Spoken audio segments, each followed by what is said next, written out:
Nous sommes le dimanche dans l'octave de l'Ascension. Nous faisons aujourd'hui la mémoire de la fête de l'Ascension et de Saint Pascal Bellon, qui est le patron de la croisade eucharistique, chers enfants.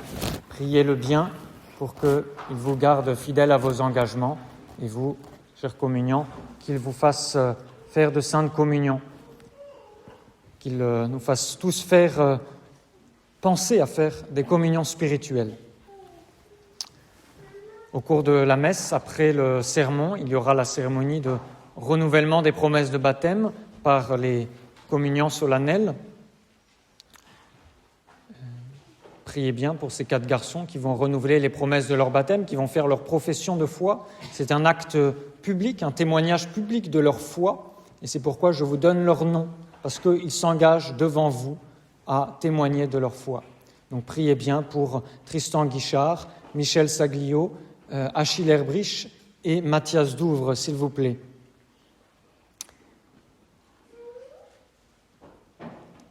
Après, à la fin de la messe, je reviendrai de la sacristie pour accompagner les enfants qui feront leur consécration à la Sainte Vierge. Et ils offriront à ce moment-là leur couronne à la Sainte Vierge. Auparavant, entre-temps, avant le Regina Coeli, nous chanterons le Veni Creator. En fait, il est demandé aux prêtres de chanter à la fin des messes le Veni Creator pendant toute la neuvaine au Saint-Esprit, donc pendant l'octave de l'Ascension jusqu'à la Pentecôte.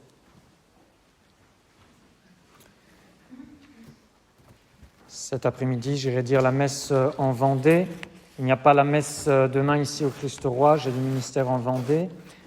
Mardi, c'est la fête de Saint-Yves, précieux à la Bretagne. Et il y aura la messe à 7h. Mercredi, Saint-Bernardin de Sienne, messe à 7h. Jeudi, octave de l'Ascension, messe à 11h. Vendredi de la Férie, messe à 7h et 8h. Et vendredi soir, nous accueillerons Monseigneur Sandborn. Samedi, c'est la vigile de la Pentecôte. C'est un jour de jeûne et d'abstinence obligatoire. Jour de jeûne et d'abstinence, notez bien samedi. Il n'y aura qu'une seule messe si tôt le matin à 6h30. Je dirais la messe à 6h30. Samedi, et après nous irons avec Monseigneur Sandborn faire les confirmations à Saint-Maurice. Je serai de retour pour les confessions le soir.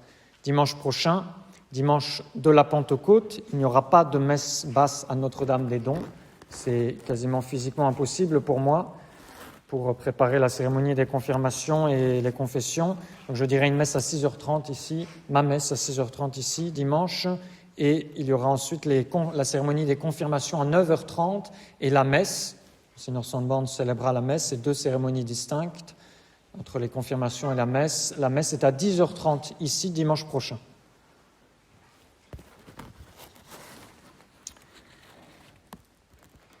Et puis après, il y aura bien sûr le pique-nique paroissial et la conférence de Monseigneur, comme nous vous l'avions annoncé.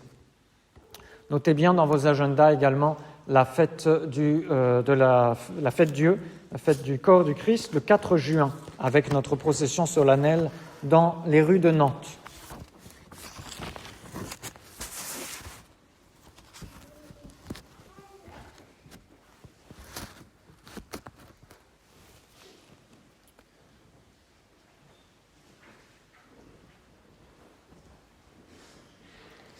Au nom du Père et du Fils et du Saint-Esprit, ainsi soit-il. Chers communiants, cette année, la Providence a permis que vous soyez 4 garçons à faire ensemble votre profession de foi. Donc je vous parlerai comme à des hommes, d'homme à homme, droit dans les yeux, clair et net, sans détour, sans pincette pour vous dire les choses. Je vous parlerai virilement. Mais je vais d'abord dire un mot à vos parents. Et soyez fiers, parents chrétiens, parce qu'aujourd'hui, vos fils deviennent officiellement des hommes catholiques. Voilà une génération d'établis dans le christianisme. Vous êtes des convertis pour la plupart d'entre vous. Vous avez découvert ou redécouvert la foi catholique. Eh bien, félicitations, pères de famille, parce que votre sang est officiellement christianisé. Vous avez fondé une dynastie chrétienne, une race chrétienne. C'est Saint Pierre qui le dit. les chrétiens sont de race royale, et donc votre famille est vraiment une dynastie chrétienne. Votre famille a aujourd'hui un héritier qui conservera la foi attachée à votre nom. Gloire aux pères de famille chrétienne, qui éduquent leurs enfants dans la foi, qui transmettent la foi. Continuez et améliorez votre éducation, soyez toujours des modèles pour vos fils. Soyez humbles aussi, et vous serez grands à leurs yeux. Et mère de famille chrétienne, vous avez non seulement porté et nourri les corps de vos enfants, mais leur âme également, par vos instructions, par vos conseils, peut-être aussi par vos fessées, je ne sais pas, parfois c'est nécessaire, mais surtout par votre amour de mère, par votre amour de mère surnaturalisé. Bénissez le ciel, quelles que puissent être les souffrances et les anxiétés que vous avez subies, que vous avez portées, que vous aurez à subir et à porter, peut-être de la part de vos enfants, je n'espère pas trop. Bénissez le ciel. Comme Marie, qui est votre modèle, chantez votre Magnificat, votre cantique d'action de grâce aujourd'hui, parce qu'une génération nouvelle vous dit bienheureuse, vous remercie, vous aime par ce témoignage de la foi. Et garçons, remerciez vos parents, priez pour eux aujourd'hui, c'est grâce à eux que vous êtes là aujourd'hui. Votre rôle n'est pas terminé, chers parents chrétiens, votre fonction trouve son accomplissement, mais votre rôle n'est pas terminé. Vous présentez au monde des chrétiens, comme la Sainte Vierge et Saint Joseph ont présenté le Christ aux Juifs. Et s'il advenait que Dieu veuille se servir parmi vos fils pour les enrôler dans la milice du clergé, comme prêtres ou religieux, eh bien alors, donnez généreusement ce que le Seigneur vous demande. Dans ce cas, il faudrait même soutenir la vocation de vos enfants de toutes vos forces. Écoutez les paroles des saints que les enfants ont notées dans leur cahier de récollection, leur cahier de retraite. Saint Alphonse dit « Le bon Dieu appelle un garçon sur 3 ». Don Bosco dit « Le plus grand don que Dieu puisse faire à une famille, c'est un fils prêtre ». Saint Curé d'Ars dit « Si le prêtre savait ce qu'il était, il mourrait ». Ce sont des phrases très fortes, évidemment. Ce sont des phrases très belles et très profondes.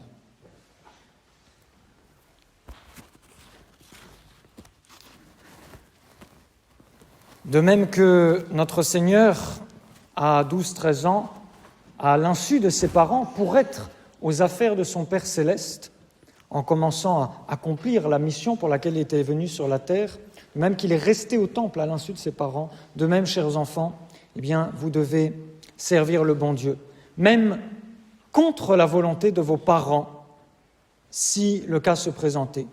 S'ils voulaient vous détourner de vos devoirs de catholiques, de vos devoirs de chrétiens, alors il vaudrait mieux obéir à Dieu et aux hommes. Vous comprenez aujourd'hui que le bon Dieu vous a donné des parents pour vous guider dans la bonne direction. Mais si jamais cela venait à se retourner contre vous, ce qu'à Dieu ne plaise, eh bien, il faudrait être fidèle à Dieu et mettre votre famille de côté. Et c'est pareil pour vos frères et sœurs, soyez toujours un témoignage. S'ils viennent à s'écarter du droit chemin, vous resterez droit, vous ne ferez pas de compromission. C'est pareil pour vos oncles et tantes, pour vos grands-parents, etc. Soyez fidèles, mettez le bon Dieu par-dessus tout, avant toute chose. Voyez, si dans votre famille on abandonnait la foi, ou la messe traditionnelle, ou le témoignage de la foi, la messe non unacum, la messe sans le nom des hérétiques, eh bien, vous devriez dire non, je ne change pas. En cela, vous êtes des adultes, des responsables. Chers garçons, il y a un passage des Épîtres de Saint Jean qui est très beau, qui vous est particulièrement destiné, je pense. Saint Jean l'a écrit pour les jeunes gens de son époque. Il parle aux enfants et aux jeunes hommes, peut-être justement à ceux qui sont en train de passer de l'enfance à la vie adulte, aux garçons de 12-13 ans. Et on peut imaginer sa voix douce mais pleine de force, qui vous dit cela. Je vous écris, enfants, parce que vous avez connu le Père. Et vous êtes, chers garçons, les enfants de Dieu, par votre baptême, enfants de famille chrétienne aussi, quelle grâce immense. Vous êtes des enfants privilégiés, parce que vous avez la connaissance de Dieu le Père. Et votre Père de la terre est l'image du Père des cieux. Il est bon pour vous, mais le bon Dieu est encore plus bon. Et Saint Jean continue. Je vous écris, jeunes hommes, parce que vous êtes forts, que la parole de Dieu demeure en vous, et que vous avez vaincu le malin, c'est-à-dire le diable. N'aimez point le monde, ni ce qui est dans le monde. Si quelqu'un aime le monde, la charité du Père n'est pas en lui. Parce que tout ce qui est dans le monde est convoitise de la chair, convoitise des yeux, orgueil de la vie. Or cela ne vient pas du Père, mais du monde. Or le monde passe, et la concupiscence aussi, mais celui qui fait la volonté de Dieu demeure éternellement. Je n'ai pas besoin d'expliquer ces paroles, elles sont suffisamment claires, elles sont précises, elles sont nettes, qu'elles soient gravées dans votre cœur. Saint Jean dit, vous êtes forts, et vos forces physiques vont se développer. Votre force morale aussi va se développer, votre force spirituelle doit être encore plus grande. D'abord, soyez forts physiquement, en exerçant votre corps, d'abord par une tenue droite, énergique, en tout temps. Ne soyez pas efféminés, amollis, soyez virils. Ensuite, ne vous préoccupez pas trop de votre apparence, c'est de la vanité. Et ne passez pas tout le temps à vous toucher les cheveux à longueur de journée. N'utilisez pas de parfum, des choses comme cela. Soyez résistants dans votre corps. Souvenez-vous que la force consiste davantage à résister qu'à attaquer. J'espère que si un jour quelqu'un dans la rue attaque votre famille, attaque votre mère, vous serez prêt à donner des coups pour la défendre. Mais le plus dur, ce n'est pas ça. Ça, en fait, c'est assez facile de faire cela, de donner des coups quand il y a besoin. Le plus dur, c'est de résister, c'est d'être dur au mal, de ne jamais vous plaindre, d'encaisser les difficultés, le froid, la fatigue, la chaleur, les maux de ventre, les maux de tête, les maux de dos, tout ça sans rien dire, sans vous plaindre, sauf quand c'est vraiment, vraiment nécessaire. Soyez forts aussi moralement, en vous levant chaque matin pour faire votre devoir d'État tout au long de votre journée, en poursuivant le but que vous êtes fixé, quoi qu'il arrive. D'accord ? Vos études, votre diplôme, tel ou tel projet, sans vous décourager. Le découragement, c'est pour les lâches. Soyez forts moralement, en ne vous préoccupant pas des autres, de ce qu'ils peuvent penser, de leurs petites réflexions, des moqueries, des petits sourires moqueurs, etc. Des remarques, même dures, qu'on pourrait vous faire, qui peuvent blesser les uns, mais pas vous. D'accord ? Tenez-en compte, c'est vrai, si des remarques sont justifiées, mais n'allez pas pleurer parce qu'on a été un petit peu sec avec vous. Peu importe tout cela, soyez au-dessus de cela. Avancez vers votre but, votre force vient de l'intérieur, soyez dur avec vous-même et soyez doux, bons et joyeux avec les autres. Soyez forts aussi spirituellement. Comment ? Eh bien, en tenant vos résolutions, en combattant votre défaut dominant, en remplissant les engagements de la croisade, en faisant vos prières, même quand vous n'avez pas envie. Ça, c'est une véritable force spirituelle. Soyez forts à l'imitation de notre Seigneur Jésus-Christ, en supportant les injures, les rejets, les humiliations. Pour l'amour de Jésus-Christ poussé jusqu'à l'extrême, en faisant aussi volontairement des sacrifices et des mortifications, pour imiter notre Seigneur Jésus-Christ. Soyez forts également du don de force. Quand le moment viendra, le don de force s'activera à certaines occasions. Parce que nos propres forces, parfois, ne sont pas suffisantes. Même aidées par la grâce, ne sont pas suffisantes pour affronter certaines difficulté. Alors, la grâce du bon Dieu vient, plus exactement, la force du bon Dieu, le don du Saint-Esprit, s'active et vous opérez de manière divine. Comment recevoir les dons du Saint-Esprit? Comment être fort quand l'occasion se présente, si jamais vous êtes attrapé, persécuté, mis en prison, etc., ou si vous arrive quelques malheurs terribles? Eh bien, vous serez fort si vous êtes dans les grandes choses, si vous êtes fort dans les petites choses. Soyez fidèles dans les petites choses, vous serez fidèles dans les grandes. Luttez contre les petits péchés du quotidien et vous résisterez aux grandes tentations. Au baptême, vous avez reçu la foi sans qu'on vous demande votre avis. Vos parrains marraines ont promis que vous garderez les commandements du bon Dieu et de l'Église. À votre première communion, aussi, vos parents et le prêtre vous ont préparé du mieux qu'ils pouvaient. Ils ont disposé votre cœur, ils y ont mis plein de bons sentiments. Ça coulait de source, je dirais. C'était normal que vos cœurs soient bien disposés. À votre confirmation aussi, vous étiez encore bien jeune, vous avez reçu les dons du Saint-Esprit, accompagné par votre parrain, guidé par votre parrain, en particulier le don de force, mais tout ça vous dépassait un petit peu. Votre communion solennelle aujourd'hui, c'est comme le résumé de ces trois sacrements, c'est-à-dire le renouvellement des grâces de ces trois sacrements, mais cette fois-ci avec votre participation volontaire. Et c'est d'ailleurs pour cela que vous recevez un certificat avec toutes les dates de ces sacrements, plus la communion solennelle. Vous avez également une image récapitulative que vous mettrez dans votre missel, sur lequel vous avez écrit les dates de votre baptême, de votre communion, de votre confirmation et de votre profession de foi, communion solennelle. Ce sont les dates les plus importantes de votre vie. Vous les aurez sous les yeux chaque dimanche quand vous ouvrirez votre missel. Ce n'est plus vos parrains, vos marraines qui répondent à votre place et qui promettent à votre place. Ce n'est plus le prêtre qui vous raconte des histoires pour bien vous préparer. Ce n'est plus l'évêque même qui vous impressionne dans ses grands ornements pour vous marquer du sceau des soldats du Christ. Aujourd'hui, c'est vous et vous seuls qui décidez, qui prenez vos responsabilités, qui dites haut et fort que vous croyez à Jésus, que vous l'aimez et que vous allez faire ce qu'il vous demande. Et je vous le répète, je vous l'ai déjà dit pendant la récollection, si vous n'êtes pas prêt à garder la foi ou les commandements, n'allez pas jurer sur les évangiles. Si vous n'êtes pas prêt, je dirais même à mourir pour Jésus, n'allumez pas votre cierge, qui est la figure de notre Seigneur Jésus-Christ, vivant dans votre âme. Sortez plutôt de la chapelle.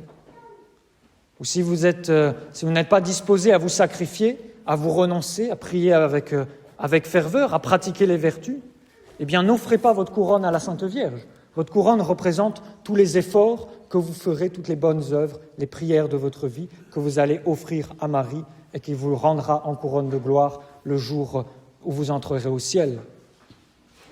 Si vous avez une hésitation, invoquons la Sainte Vierge. Ô Vierge Marie, forte comme une armée rangée en bataille, venez au secours de ces enfants.